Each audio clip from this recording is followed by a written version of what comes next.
لاڑکانہ شہر کی ایک نیو اپڈیٹ مجھے موصول ہوئی ہے کہ وہاں لاڑکانہ شہر کے جامع مسجد کے ایک امام صاحب نے بچے کو عین غین کرتے ہوئے پکڑے گئے، یعنی کہ بچے کے اوپر ظلم کرتے ہوئے، بچے کے ساتھ زیادتی کرتے ہوئے پکڑے گئے۔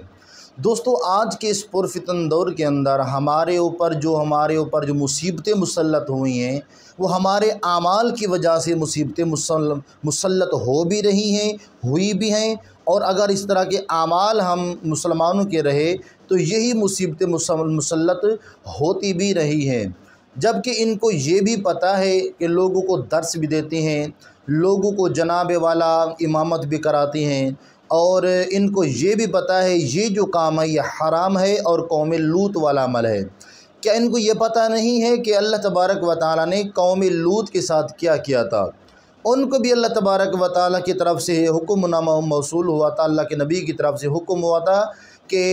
یہ جو قوم لوط والا جو بدکاری والا عمل ہے ان سے ان کو روکا گیا تھا، لیکن اس کے باوجود وہ باز نہ آئے تو اللہ تبارک و تعالیٰ کی طرف سے قوم لوط کے اوپر عذاب نازل ہوا تھا۔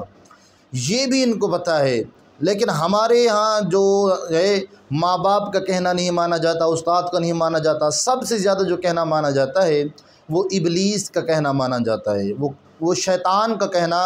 جلد مانا جاتا ہے۔ اگر شیطان کہے یہ کام کرنا ہے تو ہم کر دیتے ہیں، شیطان کہے یہ کام نہیں، بلکہ وہ تو اچھے کام سے روکتا بھی نہیں ہے، ہلکے کام کی طرف وہ ترغیب دے گا۔ اگر ایسے شخص کو کوئی اچھا انسان کہے یار تو نے یہ والا کام نہیں کرنا تو وہ کبھی رکتا بھی نہیں ہے۔ اگر اس کو شیطان کہہ دے تو نے یہ والا کام لازمی کرنا ہے، پھر مزہ آئے گا، تو یقین جانو کہ اللہ تبارک و تعالیٰ کا ایسی شخص کے اوپر جناب والا ناراضگی ہوتی ہے، اسی لیے تو جلد وہ شیطان کے شکنجے میں پھنس جاتا ہے۔ ہمارے اوپر جو مصیبتیں مسلط ہو رہی ہیں وہ اسی لیے کہ غلطی ایک کی ہوتی ہے، سزا سبھی کو بھگتنی پڑتی ہے۔ تو میرے بھائی اور دوستو، کتنی بڑی بے شرمی کی بات ہے، کتنی بڑی بے غیرتی کی بات ہے کہ یہ جو میں نے جیسے ہی یہ ویڈیو مجھے موصول ہوئی اپڈیٹ لاڑکانہ کی، میں نے پڑھی، میں نے سنی، یقین جانے کہ میرے ہوش بھی اڑ گئے اور میں سوچتا ہی رہ گیا کہ آیا ان کے دل میں خدا کا خوف نہیں ہوگا؟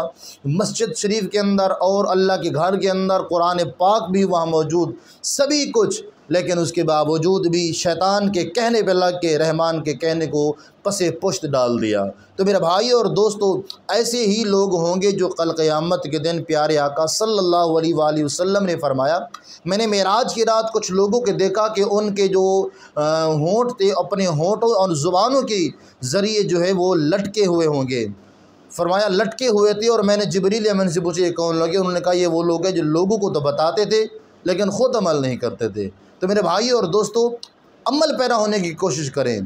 کیونکہ عمل سے زندگی بنتی ہے، جنت بھی جہنم بھی، یہ خاکی اپنی فطرت میں نہ نوری ہے نہ ناری۔ امید کرتا ہوں کہ آج کی ویڈیو سے آپ کو بہت کچھ موصول ہوا ہوگا۔ اللہ کرے ایسے لوگوں کو اللہ کریم جلد ہدایت عطا فرمائے، اور اللہ پاک امت محمدیہ پہ مہربانی فرمائے۔ اس کو شیئر کیجیے گا ویڈیو کو۔ السلام علیکم ورحمۃ اللہ وبرکاتہ۔